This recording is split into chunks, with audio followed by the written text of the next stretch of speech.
When you watch an older martial arts movie, it often looks like a bunch of guys waving their arms around, waving swords, and it's hard to make sense out of what's going on.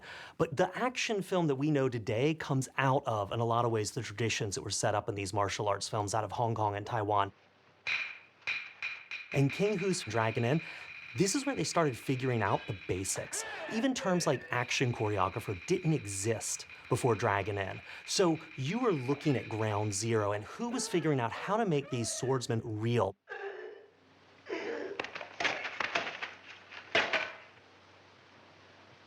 Martial arts movies are divided into two types. Kung Fu, which is fist and feet. Bruce Lee really sort of launched the revolution and made a whole new brand of those, sort of more popular and more modern in the early 70s. But then there's wuxia.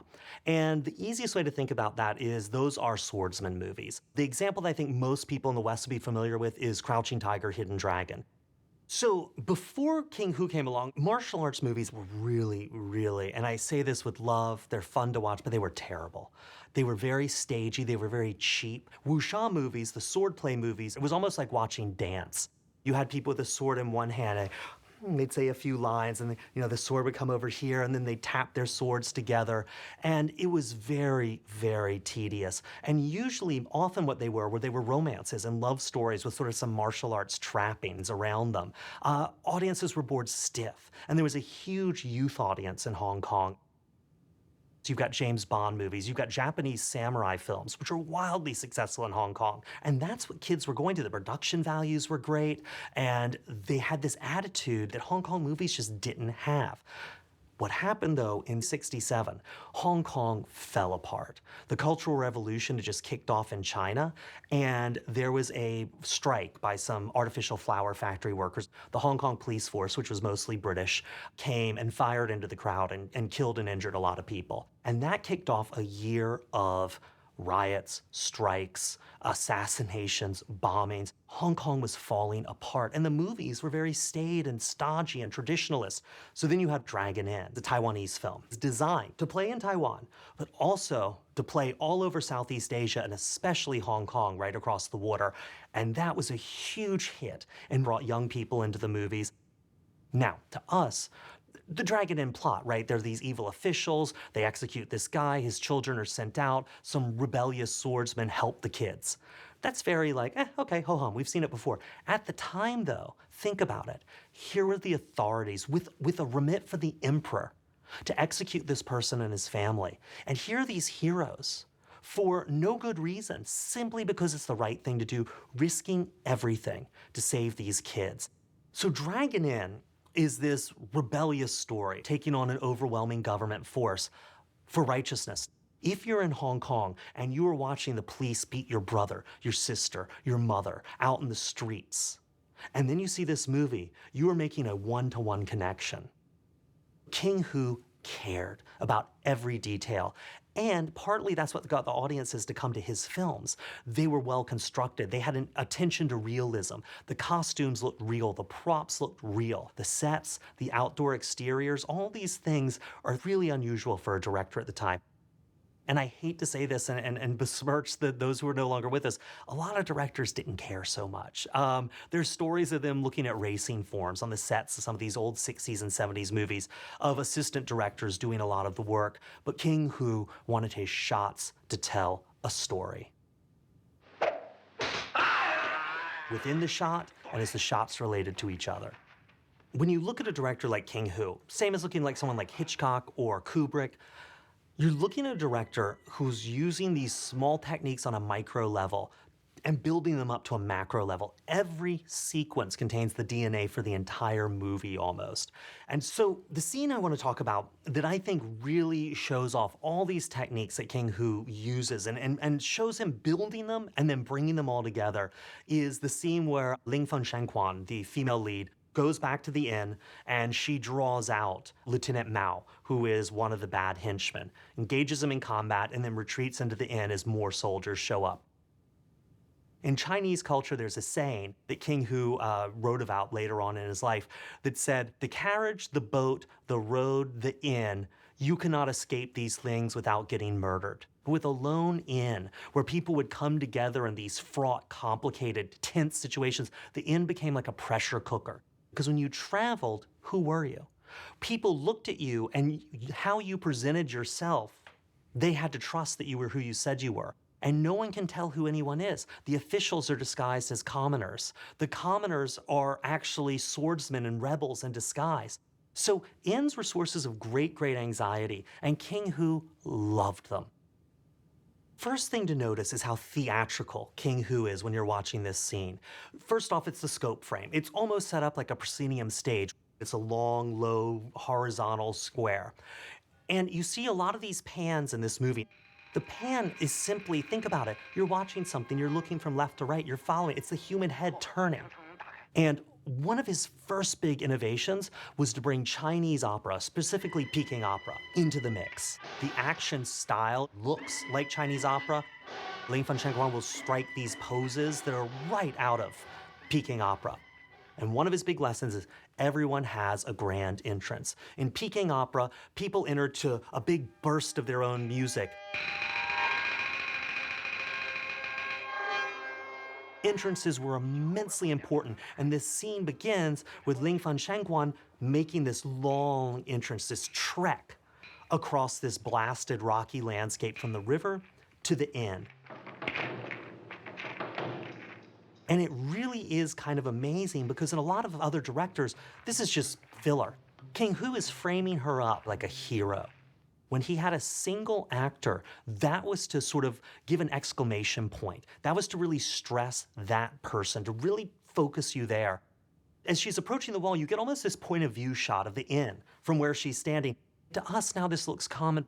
Most people would simply at the time have just put the camera back, here she goes, they maybe would pan with her as she went, but they didn't want to have a lot of cutting. That took time, that took effort, that took editors. And as she approaches, we can see sort of these archers rising up over the wall, because one thing he loved to do was actions within shots.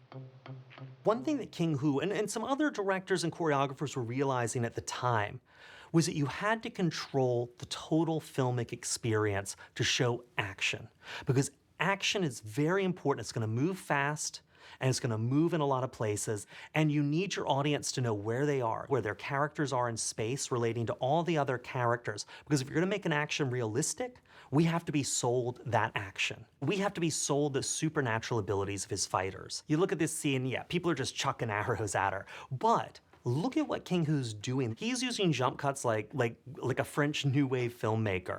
And this is just something he came up with on his own. So she dodges the first arrow before we see it fire.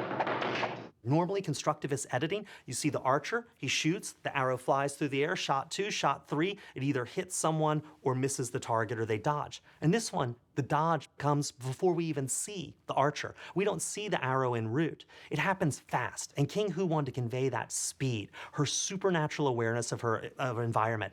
And watch when they fire the barrage of arrows. You see this huge big bushel of arrows go at her. And look at this jump cut. She ducks, and literally the next shot is almost the same shot of her deflecting the arrows and rising up. It's hard to follow with your eye, but you get this sense of movement. It is physically impossible for her to move through these shots the way they're put together in any kind of realistic time or geography. But King Hu wants us to know her abilities are so good that they appear like magic to us. So cinema allowed him to sort of, in a way, use these stylized techniques to literalize these supernatural abilities. So now when the arrows are finished, we're going to get the entrance of these 7 fighters. And we get the first sound of the ban, which is the wooden clapper they use in Chinese opera. So when you're watching martial arts movies in the 60s, even through the 70s and 80s, a lot of the music you hear are just needle drops. Oftentimes it's library music, it's Western style orchestral music, but no one was doing it the way King Hu was, where he's incorporating Chinese opera music into a martial arts film. It was a musical style that was developed from its inception to underscore acrobatic displays of martial arts. And that is King Hu's point number 2, his rules of integrating Chinese opera with film. The music must underscore the on-screen action, having it composed specifically for what he was doing. It was hard, it was tough. Composers really felt like he worked them like a rented mule. But this is an example of his attention to detail. Normally in a martial arts movie at the time, you want 5 or 6 or 7 fighters to enter, they just enter the frame. But King Hu wants us to know she is encircled. They are coming from different directions, and that's what he's setting up with her eye line here. And the magic trick he plays is that she looks, I think it's about 5 times.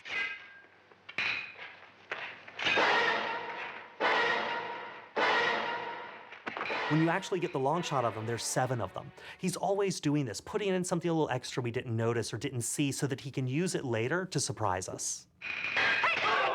Now, Ling Fan Shanquan is surrounded by these guys, and the way she gets out of this is not Chinese at all. It's right out of Japanese cinema. We look at this dolly shot moving along beside her as she moves through her enemies, striking them down one by one with these blows, and each one strikes this pose and then dies.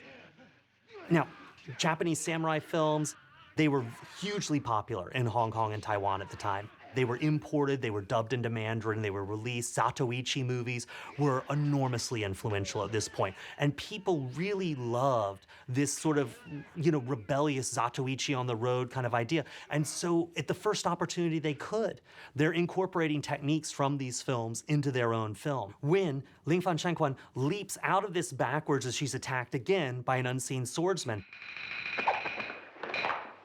that is probably a springboard. Springboards were really, really commonly used in wuxia movies all the way back to the early 60s. They're like those things that people doing the vault in gymnastics jump off, just a couple of boards on an angle like that with a spring between them. And it gives you this very simple flip out of sight kind of thing. They were hidden in the bottom of the frame. An actor showed that they could have their supernatural leaping ability. So as Ling Fan Shanquan kills these guys, then we get the boss stage. Okay. Again, there's a grand entrance. The henchmen part like a curtain to reveal Han Yangche, who was not only the actor playing this part, but the action choreographer for this film, and one of the most important of the early action choreographers. One of the first people to really start incorporating Western techniques, Chinese martial arts, and cinematic language to really sell wuxia on screen. He'd worked with King Hu on Come Drink With Me and believed so much in what Hu was doing to follow him to make Dragon Inn. So we have this long shot. We've been seeing action sort of chopped up into bits, like when Ling Fan Shanquan's dodging the arrows. Quick, quick, quick cutting. Now we've got this long dialogue scene. This is Hu. He likes to stage these guys like they're on stage. Look how the actors are spread out around it to frame the two of them talking to each other. And then their actions end with him tossing his scabbard and going to stab her because he's just a dirty bastard that way. But this is all done by the actors. He's not using editing because Hu is saving his editing to show you their powerful combat, not their powerful lip flapping. So look how long they circle each other, jockeying for position. They're looking to see where they can see a weakness. This is, again, something that was really common in Japanese cinema.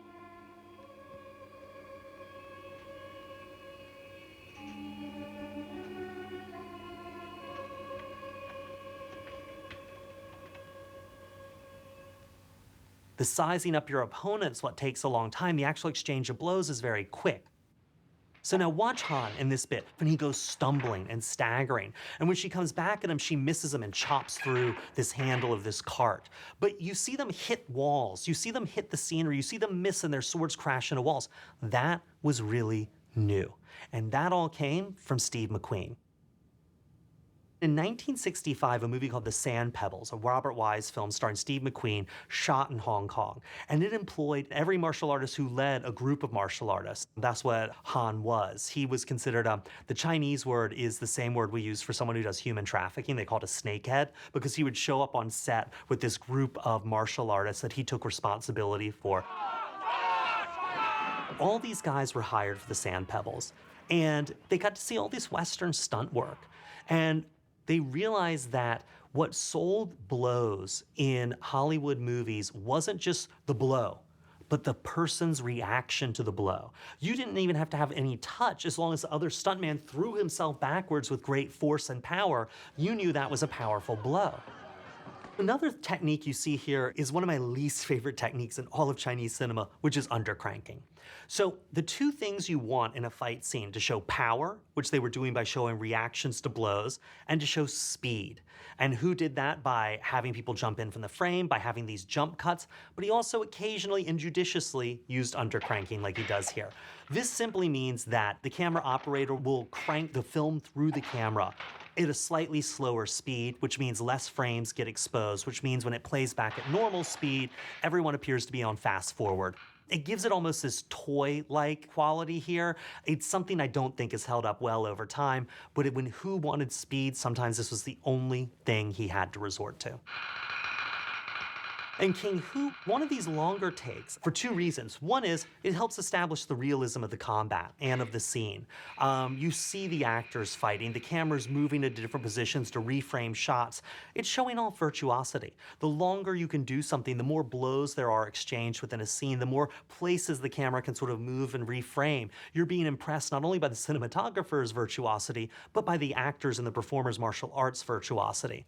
It's also letting the actors give a performance within the action. He's not building their character through editing or close-ups even. He's building their character by what they do. Now we're seeing that they are really good, skilled swordsmen, and they're developing this respect for each other because they realize that either one could kill the other. Now, that is something you have to sell to an audience through a performance, not through cutting. And that's why Hu's giving them this space here. This moment where Han's hat is knocked off, you don't see the beginning of that blow. You see her sword hitting the hat already in motion. It's a quick cut, just to show the speed of the combat as these guys work each other. So now we're getting to the moment where everything's coming together. So the first thing we have is two jump cuts to show these dagger throws from Han. He's using that jump cut technique again to do something that you couldn't really pull off in reality very well. And now, as Han stumbles out of the frame here, we've got a double. There's another actor dressed in Han's costume who comes in by the flagpole where Hu wants him to give this feeling of great speed. Then Han makes this leap off the roof. So this is another technique that these guys learned from working on the sand pebbles, mini trampolines. They had seen the Western stuntmen jumping backwards on mini trampolines to simulate being thrown back by the blow, the concussive force. And these guys started to think like, Han, we can use this for these bigger leaps, for these higher jumps, for these somersaults. And then she is reacting to fighters we don't see. She'll ward off a blow from someone we've never had established for us. Hu wants us to see how fast this combat is, how it's too fast for us, the audience, normal people, to take in, to even know what's going on, really.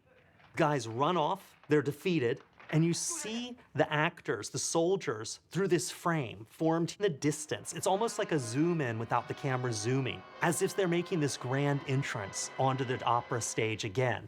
And now what we have is this big dialogue scene that then turns into another scene of sort of virtuosic combat. But as they exit, these arrows hit the door. Now, remember the archers at the beginning? At least we saw the archers at some point, even if it wasn't before they released their arrows. Now, we don't even know they're archers in the scene. We're just getting arrows chucked at us, but who has established these archers before? He doesn't need to do any kind of setup or cuts here. He's so confident at what he's doing. He's so confident in the speed the scene's moving and the rhythms it's moving in and how that's engaging the viewers that these arrows, they're coming out of nowhere, but we buy them.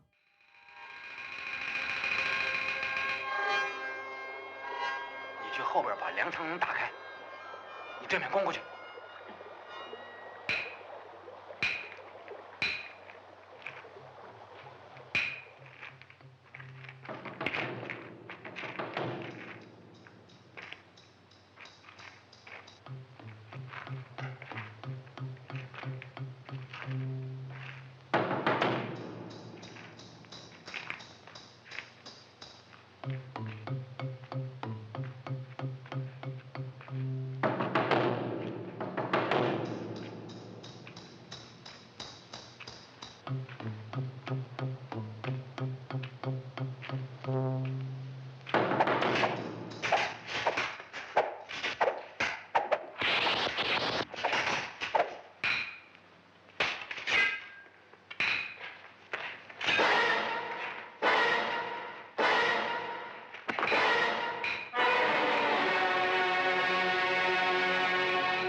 小兄弟，算了吧。行啊，你把于家几个孩子放了。哦，好吧，你们哥几个先进去，把于公子请出来，我在这儿陪朱家少爷。嘿。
朱小姐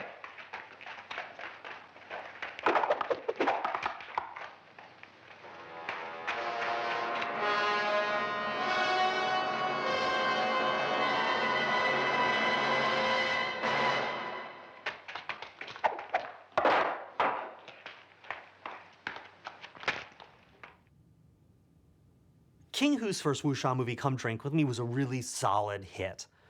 Dragon Inn was a massive hit. Dragon Inn wasn't just a hit in Taiwan. It wasn't just a huge all-time box office record breaker in Hong Kong. It was a hit across Southeast Asia. It was big everywhere except Japan, weirdly enough. It bombed in Japan, go figure. But it really established the conventions in this movie as the way action would start developing. This idea of reframing action within a single shot. This idea of using these jump cuts, of using the speed of motion, of using a perception of motion, that was important, more important than clearly showing things when you wanted speed. Of the rhythms, of pulling from Japanese cinema and Chinese opera and editing techniques to make something truly new on screen.